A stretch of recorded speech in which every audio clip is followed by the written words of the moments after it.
ሰላም ጤና ይስጥልኝ ክቡራን ተመልካቾቻችን እንደምን አላችሁ? ሀገሬ ቴሌቪዥን እየተከታተላችሁ ትገኛላችሁ። ሀገሬ ስፖርት በአትሌቲክስ ጉዳዮች ደግሞ ዘወትር ሐሙስ ወደ እናንተ የሚደርስ ይሆናል። ዛሬም በርካታ ጉዳዮችን እያነሳን ከእናንተ ጋር አብረን ቆይታ ጊዜ የምናሳልፍ ይሆናል። በቆይታችንም በተለይ ደግሞ ቦነስ አይረስ ላይ ስለተከናወነው የ21 ኪሎ ሜትር የዓለም ክብረ ወሰን ተሻሽሎበታል። እሱን ርዕሰ ጉዳይ ሰፋ አድርገን የምንመለከት ይሆናል። እዚህ እንግዲህ በእንግድነት አሰልጣኝ መሰረት መንግስቱ ይገኛል። ኮች እንግዲህ ጥሪያችንን አክብረህ ስለመጣ በቅድሚያ እጅግ አድርጌ አመሰግናለሁ። እኔም አመሰግናለሁ። ያው በአብዛኛው አንተ የትራክ አሰልጣኝ ነህ፣ ነገር ግን ትራክና የጎዳና ውድድሮች ያው ተመጋጋቢ ስለሆኑ በተለይ ደግሞ ሰፋ ያለውን ጊዜ የዮሚፍ ቀጀልቻ እንግዲህ የዓለምን ክብረ ወሰን ሰብሮ ማሸነፍ ችሏል በአርጀንቲናና እሱን ርዕሰ ጉዳይ እንግዲህ በስፋት የምንመለከት ይሆናል። ኮች ከዛ በፊት ግን እንኳን ደህና መጣህ ከአሜሪካ መልስ። እንኳን ሰላም ጠበቃችሁኝ። ያው ድሉ የኢትዮጵያ ሕዝብ ነው። እኔም እንኳን ደስ ያላችሁ ማለት እፈልጋለሁ። ተተኪ አትሌቶችን አግኝተናል። እንግዲህ በትኩረት የምንሰራ ከሆነ ተተኪ ትራክ አትሌቶች ነገ ደግሞ ጎዳና ላይ እንደዚህ ሪከርድ የሚሰብሩ ልጆች አግኝተናል። በዛ ደስተኛ ነኝ። እንኳን ሰላም ጠበቃችሁን፣ እንኳን ደስ ያላችሁ ማለት እፈልጋለሁ።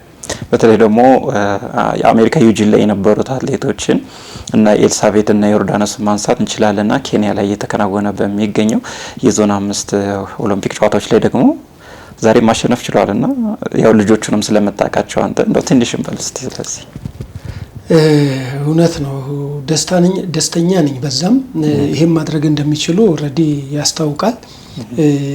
ኤልሳቤት ከአምና የአፍሪካ ታዳጊ ወጣቶች ሻምፒዮንሺፕ ጀምሮ ወርቅ ሜዳሊስት፣ የብር ሜዳሊስት ሆና ነው የመጣችው። ድጋሚ አንጎላ ላይ በተደረገው የአፍሪካ ወጣቶች ኦሎምፒክ ላይ ወርቅ ሜዳሊስት ሆና ነው የመጣችው። አሁንም አሜሪካ ላይ ታክቲክስ ስህተት ካልሆነ በስተቀር እንጂ ወርቅ የሆነ አቅም የነበራት ልጅ ናት። እንደገና አሁንም አሳይታናለች። በጥቅምት መጨረሻ ላይ በሚደረገው የዓለም ታዳጊዎች ኦሎምፒክ ጌምስ ሴኔጋል ይደረጋል። እዛም ላይ ደግሞ የወርቅ ባለቤት ትሆናለች ብዬ ከምገምታቸው አትሌቶች አንዷ ነች። ልዩ አትሌት ናት። በትክክል መንከባከብና እስከ መጨረሻው ድረስ ማሳደግ ይገባናል ብዬ አስባለሁ። ዮርዳኖስንም ደጋግሜ ተናግሬዋለሁ። እውነተኛ ተተኪ ናት። በትክክል መጠበቅ መንከባከብ ያስፈልጋል። ልዩ ብቃት፣ ልዩ ታለንት አላት። ፊኒሽንጓ በጣም ደስ ይላል። ፔሳ አያያዟ በሳል ነው። ታክቲካሊ በጣም አእምሯ የተረጋጋ ነው። በጣም ሳቂታ፣ በጣም ተጫዋች፣ በጣም ሙያዋን የምታከብር ለሁሉ ታዛዥ የሆነች ልጅ ናት። በጣም በልዩነት አፕሪሺየት የምትደረግ ልጅ ናት። በዛውም ደግሞ ምናልባት የቴክኒክ ስህተት ልበለው ወደ ፌዴሬሽኑ አካባቢ የተፈጠረ ነጻነት ሰለሞን አሜሪካ መሄድ ነበረባት። ኦልሬዲ ሳትሄድ የቀረች ነች። እሷም እንደዚሁ በ800 ሜትር የወርቅ ባለቤት ሆናለች። ኦልሞስት ተርምጃ ላይ ያለችው ነይማም በተመሳሳይ በጣም ተስፋ የሚሰጥ አፕሪሺየት የሚደረግ ውጤት ነው ያስመዘገቡት። ወንዱም ልጅ ኦልሬዲ ብስክሌትም ላይ እንደዚሁ ኢትዮጵያ በስፖርት በአጠቃላይ በአግባቡ ከተመራ በአግባቡ ከተሰራ ወርቃማ የሆኑ ልጆች እንዳሏት በትክክል ማሳያ ነው ብዬ አስባለሁ። በተለይ ይሄ ዘመን ከጥሩነሽና ከመሰረት ዘመን ቀጥሎ ወርቃማ የሴቶቹ ዘመን ይመስላል። እንግዲህ ማስቀጠል ከቻለን ሁለት ትውልድ ከነዚህ ቀደም የሚል የነ አለሽኝ የነ ሰናይት የነ መዲና ኢሳ ቡድን አለ። ይሄኛው ደግሞ ከኋላ የሚመጣ ሁለተኛው ቡድን ነው። እነዚህም በትክክል ማስቀጠል ከተቻለ ሴቶቹ እውነትም እንደባለፉት እዚህ መሀል ላይ በተለይ ከለተሰንበትና ከጉዳፍ በኋላ የተንገዳገደው ድጋሚ ይመጣል ብዬ አላስብም። ጠንካራ አትሌቶች ናቸው። ውጤቱን የሚያስቀጥል ቡድን እያየን ያለ ነው። እንኳን ደስ ያላችሁ ለኢትዮጵያ አትሌቲክስ ፌዴሬሽን፣ እንኳን ደስ ያላችሁ ለኢትዮጵያ ኦሎምፒክ ኮሚቴ፣ እንኳን ደስ ያላችሁ ለአትሌቲክስ ቤተሰብ በሙሉ፣ ለአሰልጣኞቻቸው፣ ለክለቦቻቸው፣ ከነሱ ጋር ለሚለፉት ቤተሰቦቻቸው ጭምር እኔ ምስጋና ማቅረብ ፈልጋለሁ። በጣም ልዩ ፐርፎርማንስ ነው እያየን ያለ ነው። ይሄን ተስማምቶ ተባብሮ ማስቀጠል ያስፈልጋል። አሜሪካ ላይ ያለውን የተወሰነ ነገር ብታነሳልን የነበራችሁን ቆይታ ደስ ይለኛል። ምክንያቱም ወደ አርጀንቲና እንሄዳለን ወደ ዮሚፍ ሪከርድና ግን እንደው ዩጂን ላይ በተወሰነ መልኩ አሁን እዚህ የነበራችሁ ልፋት ነበር። እዛ ከሄዳችሁ በኋላ ደግሞ የውድድሩ ጠንካራነት የሚነሳ ነው። በጣም ብዙ በርካታ ነገሮችን ማንሳት ይቻላልና ሀስል የነበረበት ውድድር ነው። እንደ ብሔራዊ ቡድንም አንዳንዴ እንደው መቼ ነው የገባሁት የሚያስብሉ አንዳንድ ጉዳዮችም ደግሞ የተፈጠሩበት ሁኔታ ነበርና እስኪ ከአሜሪካ መልስ እስካሁን ስሜትን አልተነፈስክም ኮች? እንደው የተወሰነ ነገር ቢላል። እሺ እንግዲህ እድሉ ከተገኘ መልካም። በመጀመሪያ ደረጃ ውጤቱን ላመጡት አትሌቶች ምስጋና ማቅረብ ፈልጋለሁ። የነበረን ጊዜ አጭር ነው፣ ግን እንዳጭር ጊዜ ሳይሆን አብሮ አመት እንዳሳለፈ አመታት እንዳስቆጠረ አባትና ልጅ እናትና ልጅ ሆነን ያሳለፍ ነው። ኮቺንግ ስታፉ በጣም በህብረት አብሮ ተናቦ የሚሰራ ኮቺንግ ስታፍ ነበር። ወጌሾቹ የሚሰሩ ስራ ከወጌሻ በዘለለ በወጌሻ ደረጃ ኃላፊነት ተሰጥቷቸው ግን ከዛ በዘለለ ነበር። እንደገና ከዛ አልፎ ተርፎ ሹፌሮች ሲያገለግሉን የነበሩ ግልጋሎት ሲሰጡ የነበሩት አገልግሎት በጣም አፕሪሺየት ማድረግ ማመስገን እፈልጋለሁ። ቀነኒሳ ሆቴል በተለይ ሱሉልታ እዚህም ቦሌ ያለውም አጠቃላይ እንደ ስታፍ ሆኖ በአንድ ላይ ባይቆም ኖሮ ይህን ውጤት እውነት ለመናገር ማሳካት አይቻልም ነበር። ከምንም በላይ ግን የአትሌቶቹ ታዛዥነት፣ ቆራጥነት በጣም በጣም በጣም ምስጋና የሚያሰጥ ነው። እንዳልከው ጥሩ ጊዜ እና እድለኛ ቡድን አልነበረም። ለኔ ጥሩ ጊዜ አልነበረም። የኛ የናሽናል ቲም ወክልና ብዙ ትርምሶች ያሉበት አሁንም ለመፈታታቸው እርግጠኛ አይደለሁም። በአብዛኛው ቁጥም መሆኑ ነው የሚሻለው። ባለቤቶቹ ራሳቸው ችግራቸውን ፈተው ለህዝብ ራሳቸውን ምላሽ የሚመልሱበት ሁኔታ ይፈጠር። ለኔ ግን እንደ አሰልጣኝ ስታፍ እንደላኛው ሳይሆን እንደ ታች አብረን እንደሰራ ነው፣ ከልጆቹ ጋር እንደሰራ ነው እንደነበረን ህብረት፣ ከስራ አስፈጻሚ ደግሞ እንደ ግለሰብ አቶ አድማሱ ሳጂ በልዩነት ማመስገን እፈልጋለሁ። ኮማንደር ስለሽም በልዩነት ማመስገን እፈልጋለሁ። ዶክተር አመንሲሳም በልዩነት ማመስገን እፈልጋለሁ። ኢቭን አትሌት በላይነሽ ማመስገን እፈልጋለሁ። በልዩነት መጥተው አፕሪሺየት ሲያደርጉ ነበረ። እንደ አጠቃላይ እንደ ተቋም ግን አሁንም ያልዘመነ አሁንም አመራር ስርዓቱ ያልተስተካከለ የአሰራር ስርዓቱ ያልተስተካከለ ሆኖ ትርምስ ያለበት ስለሆነ ክፍተቱ ስቲል ያው ይኮሰኩሳል። እውነት ለመናገር ከቴክኒካል ዳይሬክተሩ በወቅቱ በነበረው ከአቶ አሰፋ ጋር እየተነጋገርን ነገሮችን ማጥበብ ባንችል ኖሮ ከውጪ እንደሚተነኮሰው በዛው ልክ ነገሮች ኃይል ተሰጥቷቸው ቲክቶከሮች ኦልሞስት ላይቭ በሚለቁት ወሬ ልክ እንዳለ ብንሆን ኖሮ ከዛ መመለስ አይደለም ውጤታማ ሆኖ መመለስም ከባድ ነበር። ግን ሁሉ ነገር እንዳልሆነ አድርገ ሀገር ሲሆን ያው ወታደራዊ ተልዕኮ አይደል? ወታደር በተለይ አጥንቱንም ደሙንም ስጋውንም ይገብራል፣ ለአሞራ ይሰጣል አልፎ ተርፎ። እንደዛ የሚሰጥበትን ሁኔታ ስታይ ምን ችግር አለው ስፖርት ነው ብለ ወስደህ ያለውን ነገር በሙሉ ክፍተቱ ዘግተህ የሚያስጨክኑ ነገሮችን እየጨከንክ ለፍጻሜ የምታደርስበት ሁኔታ የሀገር አደራ ነውና ግዴታ ነው። ስለዚህ በመከራ ውስጥ የመጣ ቡድን በመከራ ውስጥ ደግሞ ውጤቱን አችብ ያደረገ ቡድን ነው። እዚህ ብቻ አይደለም፣ እዛም ሄደን ራሱ አንዳንድ ልጆች ገልጸውታል። ብዙ ነው ፈተናው፣ ጠንካራ ተወዳዳሪ ነው ዓለም ላይ ያለው። መጀመሪያ ለዚህ ክሬዲት መስጠት አለብን። በረጅም ርቀት ሩጫ ሁሉ ጊዜ ቁጭ ብለን ስክሪን ላይ ያየን ወርቅ ብቻ የምንጠብቅ ከሆነና ስለ ፕሮሰስ ግምገማ ማናወራ ከሆነ በእርግጠኝነት ከዚህ በኋላ ከዓለም ጋር መራመድ አንችልም። ከዚህም በፊት ብየዋለሁ፣ የትኛውም ሀገር ከዚህ በኋላ ተወዳዳሪ ነው። ከኢንዲያ ጀምሮ ብያለሁ። ኢንዲያ አሁን ጀማሪ ናት ለኔ በአትሌቲክስ። ለምን ኢንዲያ ላይ ስፖርቲንግ ዳይሬክተር ሆኖ እየሰራ ያለ ጀርመናዊ ሰው ነው እዚህ ሀገር መጥቶ 2011 2012 በእኛ ካላንደር መጥቶ ያስተማረን። ከዛ በኋላ ሄዶ የተነሳ አትሌቲክስ ቡድን ያለው አሁን እንደ ጎርፍ ነው እየመጡ ያሉት። አውስትራሊያ ከኛ በላይ ኦልሞስት ልቆ መጥቷል። ስፔን የሚያስገርም ብቃት አሳይቶናል።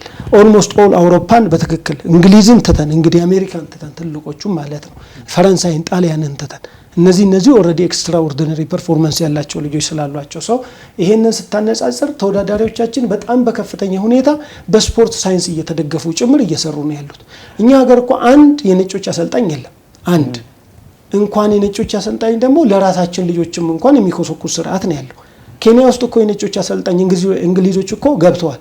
ከአትሌቶቹ በኮንትራት ሲስተም አግሪ አድርገው ፐርሰንት እየተቆረጠላቸው ገብተው የእንግሊዝ ዩኒቨርሲቲዎች በስፖርት ሳይንስ ጥናትና ምርምር እያገዟቸው የሚሰሩ ልጆች ናቸው። ኮነ ችብችርችር ኦልሞስት ኤልሳቤትን 2 ጊዜ አሸነፈቻት። ለኔ ናይጄሪያ ላይ 500 አሸነፈቻት።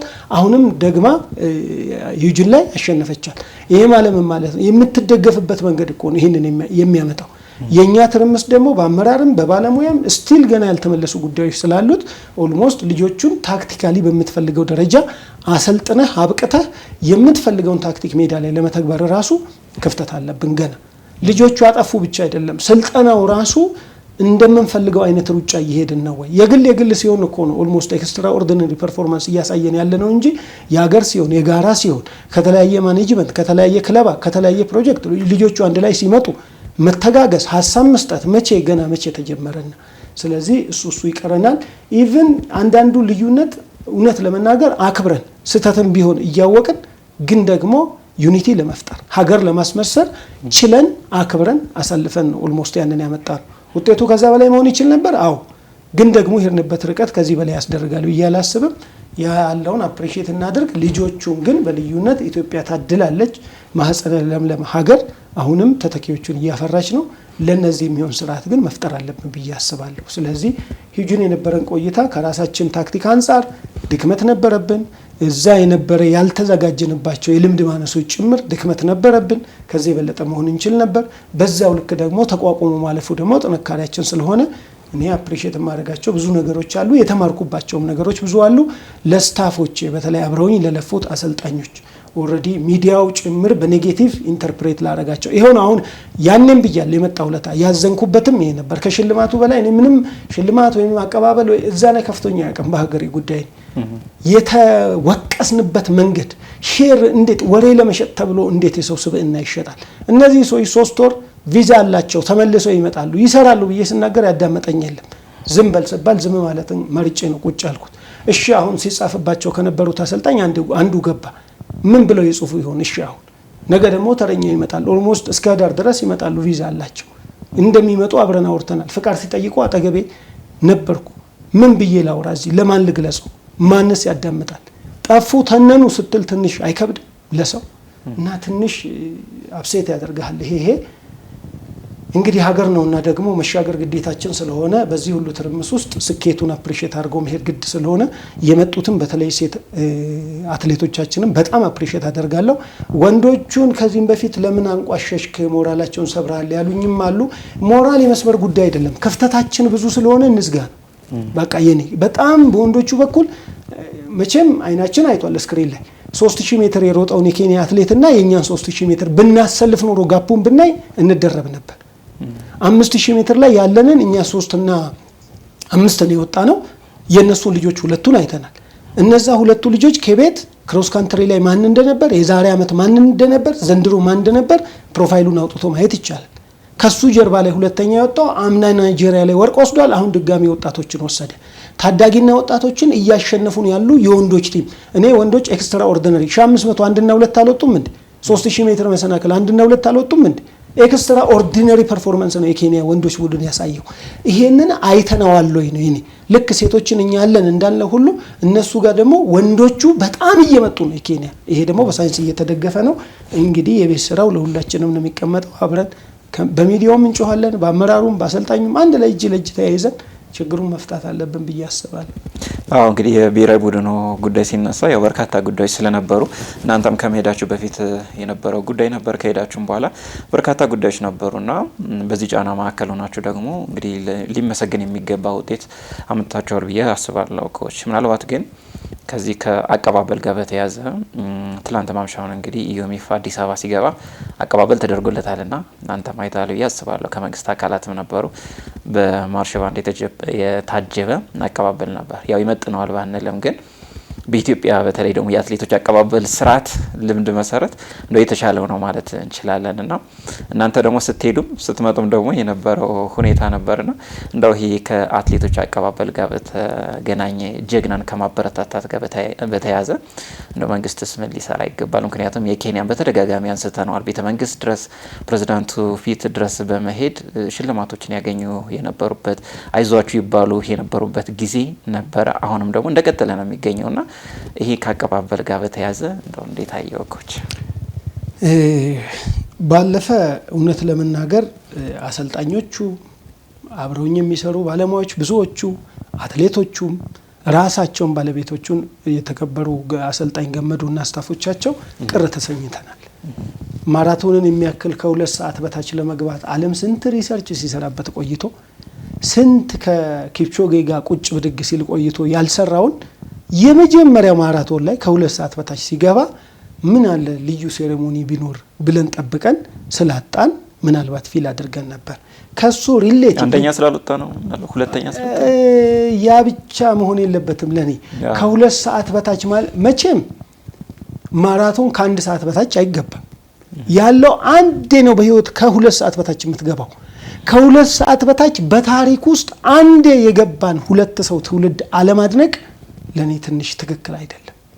ለምን ብትለኝ ድጋሚ ይሄ ትውልድ እኮ አይደለም የሚቀጥለው ትውልድ ስንት ወደ ኋላ ብንሄድ ይሄንን ድጋሚ ያገኘው ከ2 ሰዓት በታች የገባ የሚለውን ጽሁፍ መጻፍ አይችልም። በቃ በሱ ዘመን ቢሄድ 50ዎች ውስጥ ነው የሚያልቀው በቃ ማራቶን። ስለዚህ በታሪክ በጄኔሬሽን ከዚህ በፊት ያልተደረገ አሁን ደግሞ ሊደረግ የማይችል ነገር ሲመጣ አሁን ከመጣው ሪከርድ በላይ ነበር። ታውቃለህ እዛ ጋር የነበረው ሚስ ያደረግነው ያለ መረዳት የሐሳባችን እስረኛ መሆን የሐሳባችን ማነስ አንዳንድ ጊዜ ይሄን ይፈጥራል ብዬ አስባለሁ። እንደ መንግስት ፕሮቶኮል የሚያስፈልግ ይመስለኛል። እኔ ኢቨንት ማኔጅመንት ተብሎ የሽልማት ሁኔታ የራሱ ፕሮቶኮል ተዘጋጅቶለት እንደዚህ አይነት ነገሮችን ኢቭን በፕሬዚዳንት ደረጃ በጠቅላይ ሚኒስትር መለመዳል። አሁን ይሄ ግል ውድድር ነው በርግጥ ኮች እንደዛ ማለት አይደለም። እኔ ለምን እንደሆነ ታውቃለህ? በጠቅላይ ሚኒስትር ደረጃ ለምን አትቀበልም? ለምንድን ነው በአንድ ሀገር ውስጥ የማህበራዊ ኩነቶች አንዱ እኮ ስፖርት ነው። የማህበራዊ ኢሹ ከሚባሉት ውስጥ አንዱ ስፖርት ነው፣ ትምህርት ነው፣ ጤና ነው፣ ብዙ አሉ። ከዛ ውስጥ አንዱ ስፖርት ነው።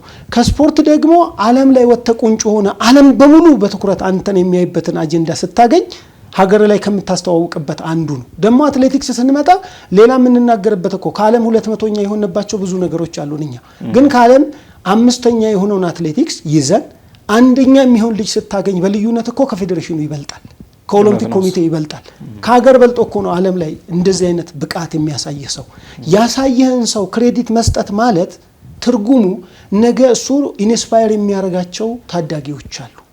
ያ ፕሮሰስ ስራ አጥ ከምንላቸው ውስጥ የሚቀንስልን ቢዝነስ የሚያመጣልን የቢዝነስ ኢንዱስትሪውን የሚያሳድግልን በተለይ ኢትዮጵያዊነትና ስብዕናው ክብሩ ምን እንደሚመስል ለዓለም የሚገልጥ ተተኪ ይመጣበታል።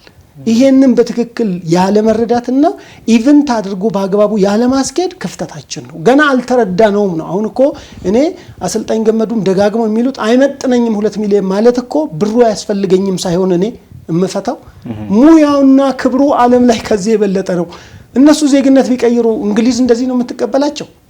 ዜግነት ቢቀይሩ አሜሪካ እንደዚህ ነው የምትቀበላቸው። እነሱ ያ ሀገር እኮ 50ኛ የወጣ ሰው እንቅልፋቶ የሚያደንቅና ሲጽፍ የሚያድር ህዝብ ነው። በጠቅላይ ሚኒስትር አይደለም በሚችሉት ትልቅ ሴሬሞኒ ሁሉ የሚቀበሉበት ሁኔታ ነው ያለው። ይሄንን የምናደርገው ክብሩ ለዮሚፍ ስለሆነ አይደለም። ዮሚፍማ አንደኛ መውጣቱ በራሱ በቃ ክብሩን ጨረሰ። እሱ ሲሰብር በቃ ጨረሰ። ክብሩ ያኔ ነው የሱ ተገለጠ። የሱን ክብር ተጋርተ ራስን አትገልጥም ለዓለም። ዛቲስ ዋይ እኮ የኢትዮጵያ ትምህርት ለኬንያ ሄዶ ኬንያ እየሰሩት እኛ እንደገና ጀማሪ ሆነ ወደ ኋላ ኃይሌን እንዴት በግል ሲሮጥ ሪከርድ ሲሰብር እንዴት ነበር የተቀበልነው? ስለዚህ ለዚህ ሰነድ አዘጋጅተን በአግባቡ ያቀባበል ስነ ስርዓት በብሔራዊ ቡድንም ይሁኑ በግልም ሄደው ደግሞ ዩኒክ ፐርፎርማንስ የሚያሳዩ እኔ ስፖርት ብቻ አይደለም የተለያዩ ውድድሮች አሉ ዓለም ላይ ሀገርን የሚገልጽ በአጠቃላይ ሀገር ማለት ምን ማለት ነው? የተሳሰርንበት መንፈሳዊ የሆነ የሚያገናኘን ቦንድ አለ ማለት እኮ ነው። በመካከላችን ላይ ሁላችንም ውስጥ የሆነ ነገር ስናስብ ደስታ፣ የሆነ ነገር ስናስብ ሀዘን፣ እኩል የምናለቅስበት እኩል የምንስቅበት ነገር አለን ማለት ነው። እሱ እኮ ነው አላባ ሆኖ ወይም ይሄ ምንድነው ሰንደቅ ዓላማ የሚባለው ሆኖ ልክ ሰንደቅ ዓላማው ሲታይ የሚነዝረው ሁሉንም ደም ውስጥ ገብቶ የሀገር ስሜት እኮ ደም ውስጥ ነው ያለው፣ ልብ ውስጥ ነው ያለው። ይሄን ትስስር ለምን ታጠዋለህ ነው። አሁን አፕሪሼት አደርጋለሁ። ሚኒስትር ዴታው ተቀብለዋል፣ ኮማንደር ስለሺ ተቀብለዋል፣ የተለያዩ አካላት ተቀብለዋል። እኔ ለክብር ልዩ ክብር አለኝ ለአሰልጣኝ ገመዱና ለስታፎቻቸው በሙሉ። በጥቅሉ ስታይ ግን ስቲል ከዚህ የበለጠ ይገባቸው ነበር ያደረጉት ነገር። በታሪክ ድጋሚ የማናገኛቸው ነገሮች እየሆኑ ነው ያሉት። የቀነኒሳን ታሪክና የኃይሌን ታሪክ እኮ ለመድገም ደከመን እኮ አሁን አቃተን እኮ። ያኔ በትክክል ክሬዲቱ ቢገባን ትሪት ብናደርግ ኖሮ ያሁኑን ተተኪ እኮ አናጣም ነበር። ይሄ ትልቁ ያልገቡን ነገሮች ስላሉ ነው ክሬዲት ለመስጠት መሬት የሚያሰጥበት ዘመን ብቻ። ይሄ ፋይናንሻል ሪዋርዱ አይደለም። አሁን እኔ የሞራል ሪዋርዱ ከዚህ የበለጠ ማደግ አለበት። የሙያው ክብር ከዚህ የበለጠ ማደግ አለበት። በቃ ኢትዮጵያ ከዓለም 5ቱ ሀገርነት ማለት እኮ ኢኮኖሚ አላስፈለጋትም። የልጆቿ ደም፣ የልጆቿ አጥንት፣ የልጆቿ ሳምባ ጡንቻ ይሄንን ማድረግ ከቻለ ኢትዮጵያ የሰው ልጅ መገኛ ምድር መሆኗ ብቻ ሳይሆን እነዛ የተገኙት የሰው ልጅ መገኛ የነበሩት ሰዎች የመጀመሪያዎቹ የወለዷቸው ልጆች አሁንም በድህነት በኋላ ቀርነት በኋላ አስተሳሰብ እውቀቱ አንሶ ስቲል ዓለም ላይ አውትሻይን ማድረግ ይችላል። ከዚህ አንፃር ስቲል ይቀራል ብዬ አስባለሁ። ግን ከባለፈ ከነበረው ደግሞ አሁን የዩሚፍን የተቀበልንበትን ክሬዲት መስጠት ፈልጋለሁ። ይሄን ስንሰጥ ነው አብሮ የሚያድገው የሚያበበው ብዬ አስባለሁ።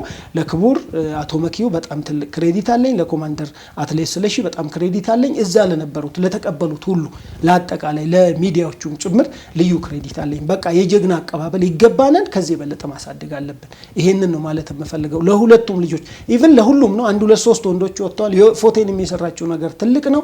በትልቁ ግን ጀግናን ስታከብር ጀግና ትውልድ እንደገና ትቀርጻለህ ከኋላ። እንግዲህ ቀደም ባሉት ዘመናት በተለይ ኃይሌ ገብረስላሴ እና ዳንኤል ኮማን የምናስታውሰው ነውና ሪከርድ የሚቀባበሉበት ሁኔታ ነበርና እንቅልፍም የለንም ሲል ነበር በአንድ ወቅት ኃይሌ ሲያወራና ከዛ በኋላ የመጡትን ክብረ ወሰኖችም እናስታውሳለን። ለምሳሌ ፌዝ ኪፕጌን የገንዘቤ ዲባባን የ1500 ሜትር ክብረ ወሰን ስታሻሽል ሩቶ ድረስ በመሄድ ቤትም መኪናም የተለያዩ ገንዘብ ሽልማትም የተበረከተላትን እናስታውሳለንና የባለፈው የለንደን ማራቶን ላይ ደግሞ ሴባስቲያን ሶ ሀገሩ ሲገባ የጀግና አቀባበል ነው የተደረገለት። ህዝቡ ወጥቶ ተቀብሎታል። መንግስትም እንዲሁ የሚገባውን ክብር የሰጠበት ሁኔታ ነበርና የመኪናው ታርጋ ሁሉ በኬንያ የመኪና ታሪክ ውስጥ እንግዲህ 159 የሚል ተጽፎበት አሁንም ድረስ በዛ እየተጠቀመ እንዳለ የሚታወቅ ነውና ኢትዮጵያም አሁን ከዚህ የተወሰነ መልኩ አሁን መሻሻል አለ ብለን እናስባለን። እና ብዙ ጊዜ አንድ ከ59 የገባ ዮሚፍ ቀጀልቻ የሚባል አትሌት ሲባል ግን አላሸነፈም ይባላል። አሁን እንደዚህ አንዳንዴ ግርታ የሚፈጥር ነገር አለና ማራቶንን ከ2 ሰዓት በታች ገብቶ ግን ያላሸነፈው አትሌት ሲባል አንዳንዴ ብዙ ስፖርት ቤተሰብ ላይ እንደ ሚራክል የሚታይበት ሁኔታ አለ ብዬ አስባለሁና በተወሰነ መልኩ በተለይ ከዚህ ጀግናን ከመቀበል አንጻር የተወሰኑ መሻሻሎች አሉ። ግን ወደ ውድድሩ እናምራና ወደ አርጀንቲና ቦኖስ አይረስ እንዴት አገኘው ውድድሩን ኮች? ሲሰሩ አይ ነበር ተስፋ ማድረግ ነበር። እውነት ለመናገር ልጆቹ ደስ ይላሉ። ሌሎቹም ገና ይመጣሉ ብዬ አስባለሁ። እነ አሰልጣኝ ገመዱ የሚሰሩት ስራ በጣም ትልቅ ስራ ነው። ይሄ ስራ ምናልባት በተረጋጋ ሁኔታ በጥሩ ሞራል በጥሩ ዲሲፕሊን የሚደገፍ ከሆነ ምናልባት አሁንም ሌላ ታሪክ ሊሰራ የሚችል ቡድን እንደሆነ አምናለሁ። መጀመሪያ ሲሄዱም ኤክስፔክት ያደረግ ነበር ውስጤ ምናልባት ቦኖስ አይረስ የቫሌንሺያ የባርሴሎና አይነት የለንደን አይነት ምቾት ላይኖራት ይችል ይሆን የሚል ያው ኢኮኖሚካሊ ትንሽ አነስ ስለሚል ዝግጅቱ ያን ሲሆን አይመች ይሆን የሚል ጥርጣሬ ነበር። ለምን በዚህ ወቅት እንግዲህ አንዳንድ ጊዜ ሰሜኑ ማነው የምዕራቡ ክፍል የመጨረሻ በጋው ላይ ለኛ ግንቦት እንደሚባለው አይነት ላይ እንዳለ ይታወቃል። ዌዘሩ የራሱ ኢምፓክት አለው። ምንም እንኳን ኦሬዲ ለደሴት የቀረቡ ቢሆኑም እነሱ ይሄ ከግምት ውስጥ ሲገባ ምናልባት የተወሰኑ ነገሮች ይከብዳሉ ብዬ አስብ ነበር። ግን ደጋግሜ ደግሞ ቫሌንሺያ ላይ 3 ጊዜ 4 ጊዜ ስላየሁት ዮሚፍን ግማሽ ማራቶን ቀሎት እንደሚሄድ ተስፋ አድርግ ነበርና ይሰበራል ብዬ ባላስብም ኦልሞስት በአግባቡ ግን ማሸነፍ የሚችል ብቃት እንደሚኖራቸው ኤክስፔክት አረግ ያለው ደግሞ ከአንዳንድ ሰዎች ጋር ከባለሙያዎች ጋር ደግሞ አውርቻለሁ። ይሄንን ማውርተናል ይችላሉ ያደርጉታል ብለን ነበር። ግን የሚያስደምም ብቃት በሚከብደው ሁኔታ ውስጥ የሚያስደምም ብቃት ነው የምለው።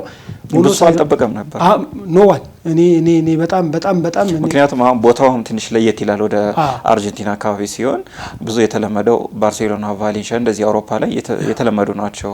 ዮሚፍም በተመሳሳይ ጃኮብ ኪፕሊሞ እዛ ያሻሻሉበት ሁኔታ ነበርና ትንሽ ወደ አርጀንቲና ሲሆን ግን ብዙ ሰው ኤክስፔክት አላረገ። ምክንያቱም ከዚህ ከአየር ሁኔታው ጋር በተያያዘም ትንሽ አስተዋጽኦ ስለሚኖረው ወደ 6 ዲግሪ ሴንቲግሬድ አካባቢ ነው የነበረው።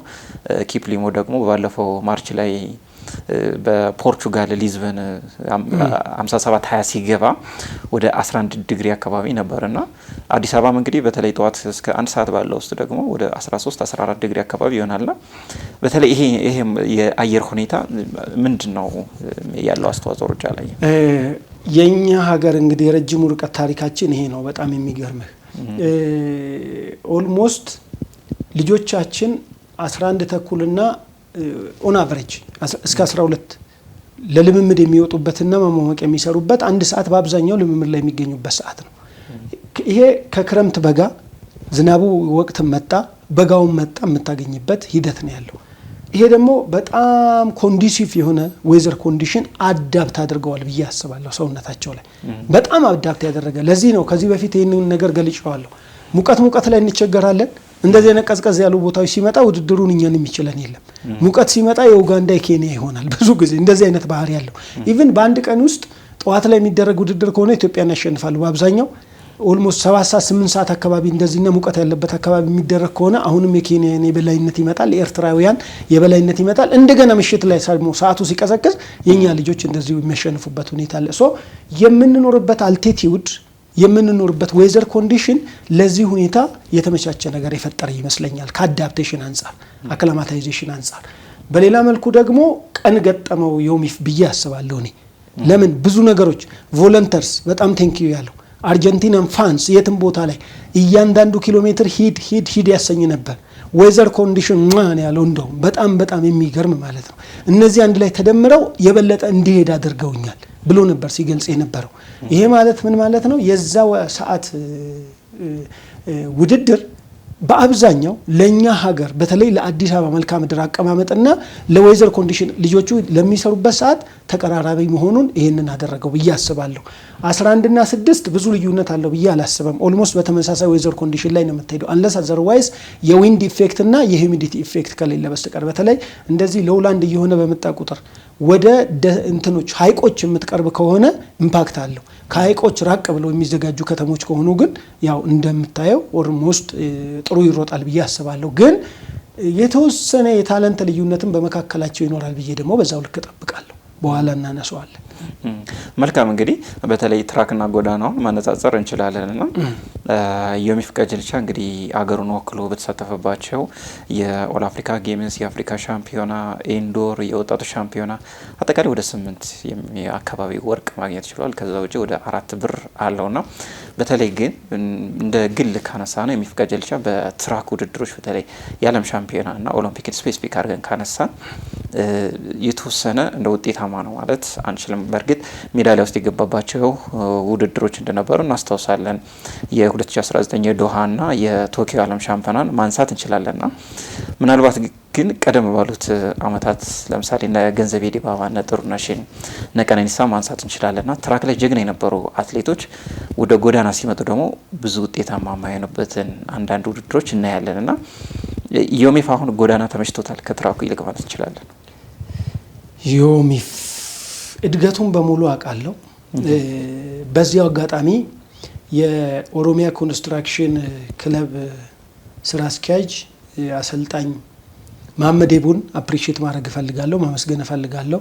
አሰልጣኝ ንጋቱን ማመስገን እፈልጋለሁ። በአጠቃላይ ከምዕራብ ሸዋ እሱ ሯጭ እንዲሆን ካደረጉ ሰዎች ጨምሮ እስካሁኑ አሰልጣኝ ገመዶና የሱ ስታፍ ድረስ አስተዋጽኦ ያደረጉትን በሙሉ ማመስገን እፈልጋለሁ።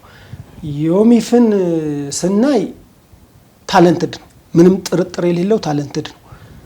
የዮሚፍ ዘመንና የነቀነኒሳ ዘመን አንድ አለመሆኑ ብቻ ነው ለኔ ችግሩ። አንዱ ፊል እንዳደርግ ያደረገኝ በጣም ዮሚፍ በህይወቱ የመጨረሻ ፒኪንግ ላይ የነበረበት ሰዓት የፓሪስ ኦሎምፒክ ነበር። የኛ የአመራር ስርዓት ችግር ልጁን ወርቅ አሳጣው። የኛ የራሳችን የአመራር ችግር። ዮሚፍ ብዙ ጊዜ ወርቅ አያጣም፣ ማነው አያገኝም። ሞፋራ እንዴት ወርቅ አገኝ? ሞፋራ እኮ የዮሚፍን የሚያክል ታለንት የለው።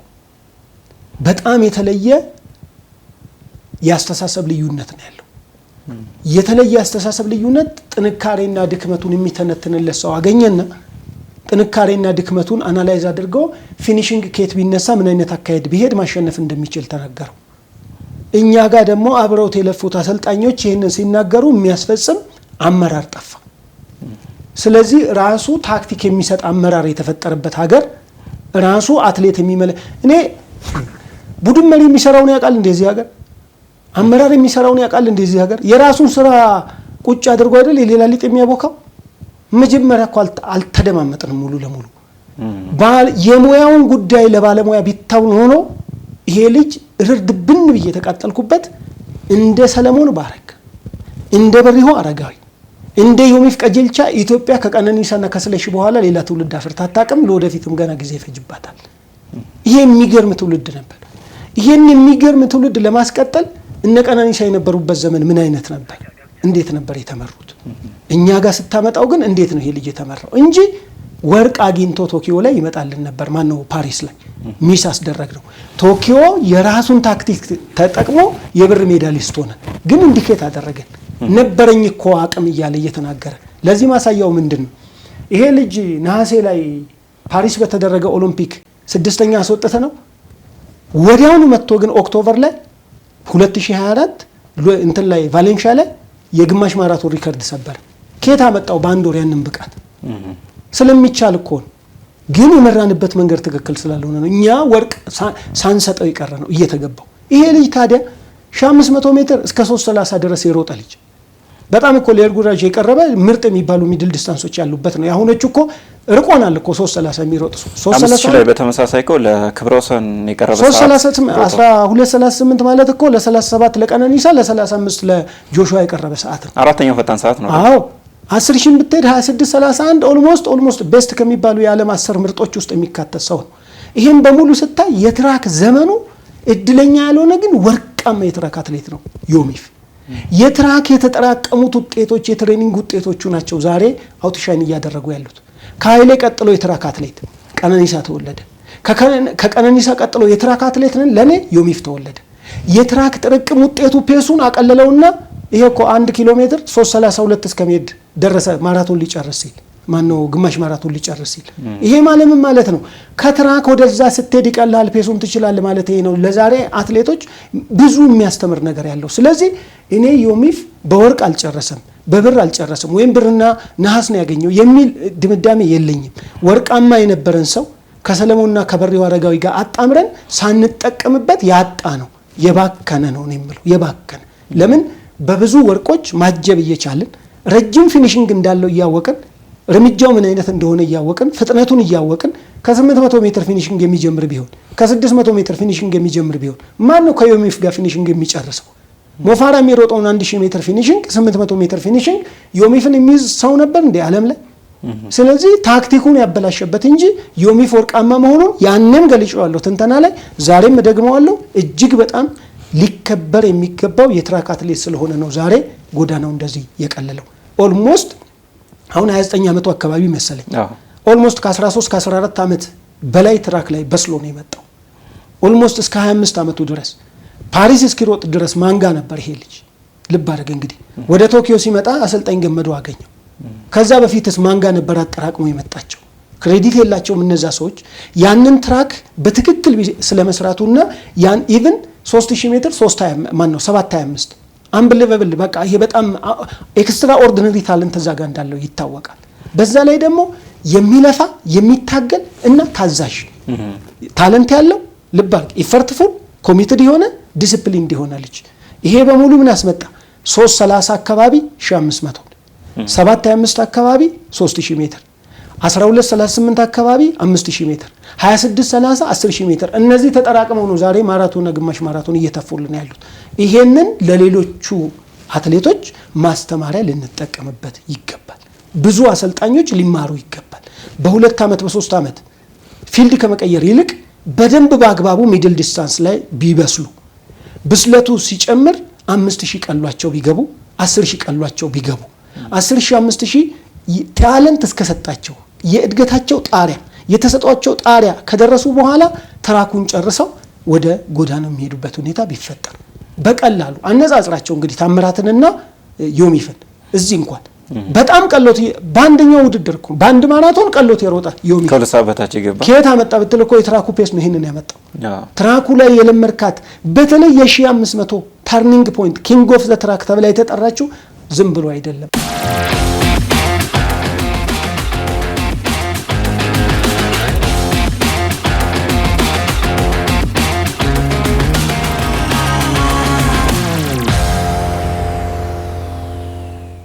ወደ 2:32 በኪሎ ሜትር መሄድ ይችላልና ያ ማለት ደግሞ ወደ 60-61 400 ሜትሩን ሄዷል እንደማለት ነውና መጀመሪያ ሲጀምሩ ወደ 2:44 አካባቢ ነበረ በአቨሬጅ 5 ኪሎ ሜትር ሄዱትና ትንሽ ዘግይቷል ማለት እንችላለን። የመጨረሻ ላይ ካለው ኪክ አንፃር እንዴት ተሰዋለ? እኔ ዘግይቷል ማለት ይከብደኛል። ለምንድን ነው እነሱ ያቀዱበት አለ የራሳቸው የሬስ ስትራቴጂ ይኖራቸዋል ብዬ አስባለሁ። በጣም የሚደንቀው ሁለቱ ያሁንም ሪከርድ ለንደን ላይ የሮጠው ማራቶን ሁለቱም ኔጌቲቭ ስፕሊት ነው ያላቸው። ኔጌቲቭ ስፕሊት ማለት በእንግሊዝኛው ምን ማለት ነው? አጋማሹ የምትሮጠው ሩጫ ለምሳሌ 10 ኪሎ ሜትሮችን ብንወስድ 20 ኪሎ ሜትር ይሰጠናል። የመጀመሪያው 10 ኪሎ ሜትር እና ሁለተኛው 10 ኪሎ ሜትር ስታየው የመጀመሪያው 10 ኪሎ ሜትር ከሄደበት ሁለተኛው 10 ኪሎ ሜትር የሄደበት ፈጣን ነው። ይሄ ማለት አዲስ ሪሰርች ነው። ሪሰርቸሮች መጻፍ ከቻላችሁ ይሄንን አጥኑና ደረሱበት። ለምሳሌ የመጀመሪያ 21 ኪሎ ሜትር ስክሪናችን ላይ ያየን እንዳለ ነው። እሺ 2:40 ነው ከ10 እስከ 15 ሶስተኛው 5 ኪሎ ሜትር ማለት ነው። የመጀመሪያው ወደ 2:45 አካባቢ ከዛ ደግሞ 2:43 እየፈጠነ ነው የመጣው 2:40 አካባቢ ከዛ የመጨረሻው ደግሞ 2:32 የመጨረሻው ኪክ ያደረገበት ኪሎ ሜትር። ስለዚህ ይሄ አሁን ልጁ አቅም እንዳለው የሚያሳይ ነው ማለት ነው። ወደ ትንበያው ከወሰድከኝ ሌላ ሚስጥር አለው ገና መነካት የሚችል የሆነ ነገር አሳይቶን መጥቷል። ባይዞ ይሄ ልጅ ግን እኔ የሚገርመኝ ምንድነው መሰለ የመጀመሪያውን 10 ኪሎ ሜትር አንድ ላይ ብንደምራቸው የመጀመሪያው 10 ኪሎ ሜትር 27:19 ያሳያል። ልብ አድርግ። ከዛ የሱን ስፕሊት አድርገን የሱን ግማሽ ሁለተኛውን 20 ኪሎ ሜትር 10 ኪሎ ሜትር ስታይ ደግሞ 26:44 ያሳያል። ከ27:19 ወደ 26:44 መጣ ማለት ምን ማለት ነው? ልጁ ስቲል ሪዘርቭድ የሆነ አቅም ያለው ውስጡ እንዳለ ያስታውቃል።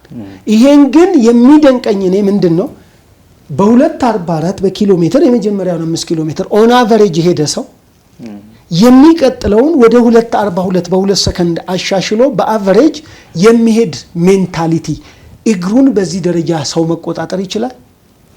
ደግሞ እኮ ብቻውን አብዛኛውን ሄዶ ማለት እንችላለን። ለዚህ እኮ ነው የጠየኩት። አሁን ፔስ ሜከር አይደለም፣ ሌላ የተገጠመለት ኮምፒውተር አይደለም፣ ሰው ነው። የሰው አእምሮ ኢች ኪሎ ሜትር የሆነ ለአቨሬጅ ኮንስታንት የሚቀርብ ሰዓት እያንዳንዷን ስፕሊት በኮንስታንት ፔስ እንደዚህ ይዞ መሄድ ይችላል ወይ ነው። አሁን ጥያቄ ምን መሰለ የአእምሮ ጥያቄ በተለይ በእንግሊዝኛው ምን ይባላል መሰለ ራኒንግ ኢኮኖሚ ይባላል። ያለህን ነዳጅ በአግባቡ አከፋፍለህ መጨረስ ለተዘጋጀልህ ርቀት ኪሎ ሜትርን በዚህ ጨርሳለሁ ብሎ ሂሳቡን ለመስራት እግሬ ውስጥ ያለው የነዳጅ መጠን ወይ ይሄ ኢነርጂ የሚባለው ከምግብ የሚገኘው ኃይል እንዲህ ባወጣው ፔሱን ሳልቀንስ የውድድሩን ፔስ የተሰጠኝን ሰዓት ሳልቀንስ ፍጥነቱን ይሄን ኪሎ ሜትር በዚህ ጨርሳለሁ ብሎ 20 ኪሎ ሜትር ቀጥ አድርጎ ይዞልን የሚሄድ ሰው ማግኘት አይከብድም? በጣም ከባድ ነው። ማሰልጠን ውስጥ የሚከብደን እኮ ይሄ ነው።